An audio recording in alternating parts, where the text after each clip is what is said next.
তুই বিয়ে কয়টা করছ? 4টা। আমি কয় নাম্বার? ওই দৃশ্যটার আমরা যেদিন শুটিং করি আমরা একেবারে হাসতে হাসতে গড়িয়ে পড়ে যাচ্ছিলাম। আমি আজকে এই পুরস্কারটা পেয়েছি বোহেমিয়ান ঘোড়ার জন্য, বেস্ট ব্রেক থ্রু পারফরমেন্স। আমার পরিচালক ছিলেন অমিতাভ রেজা চৌধুরী।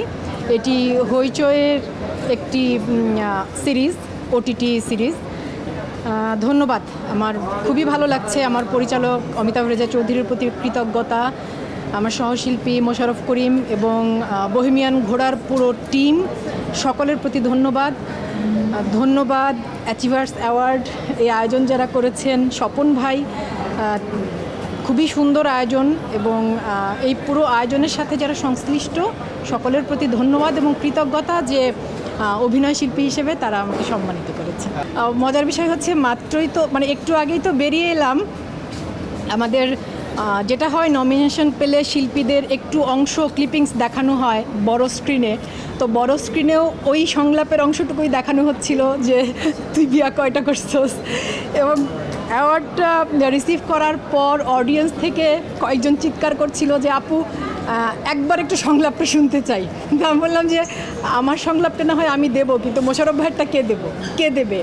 মতিন ভাই আমার পাশে ছিলেন, আমাদের অত্যন্ত গুণী এবং জনপ্রিয় চলচ্চিত্র নির্মাতা মতিন রহমান। মতিন ভাই বলছেন যে আমি দেব।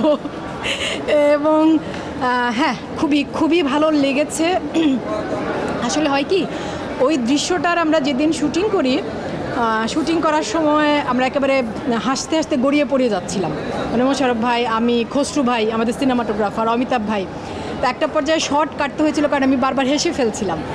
তো তারপর আবার একটু মনোযোগ দিয়ে আমরা ওই দৃশ্যটা ধারণ করি এবং এই দৃশ্যটি যে এতটা সাড়া ফেলবে, দর্শকদের এত ভালো লাগবে, এটা আসলে আমাদের ধারণার বাইরে ছিল। আমার আন্তরিক কৃতজ্ঞতা দর্শকদের প্রতি যারা বোহেমিয়ান ঘোড়ার আম্বিয়াকে এত ভালোবেসেছেন। অনেকগুলো সিনেমা মুক্তির অপেক্ষায়, 3টি সিনেমা মুক্তির অপেক্ষায় আছে। মাসুদ পথিকের বক, কৌশিক শঙ্কর দাসের দাফন এবং জাহিদ হোসেনের লীলামন্থন, এই 3টি পূর্ণ দৈর্ঘ্য সিনেমা। আর এর মধ্যে 2টো স্বল্প দৈর্ঘ্য চলচ্চিত্রে কাজ করেছি। একটি সোহেল রানা বয়াতির নিদ্রা সুর, এই কাজটিও খুব কাছাকাছি সময়ে বিভিন্ন আন্তর্জাতিক উৎসবে অংশগ্রহণ করবে।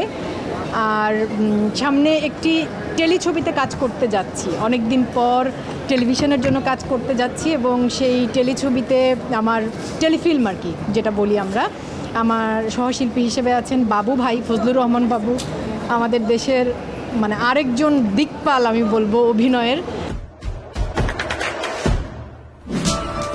দেশে দেশে সবার সাথে দ্য নিউজ।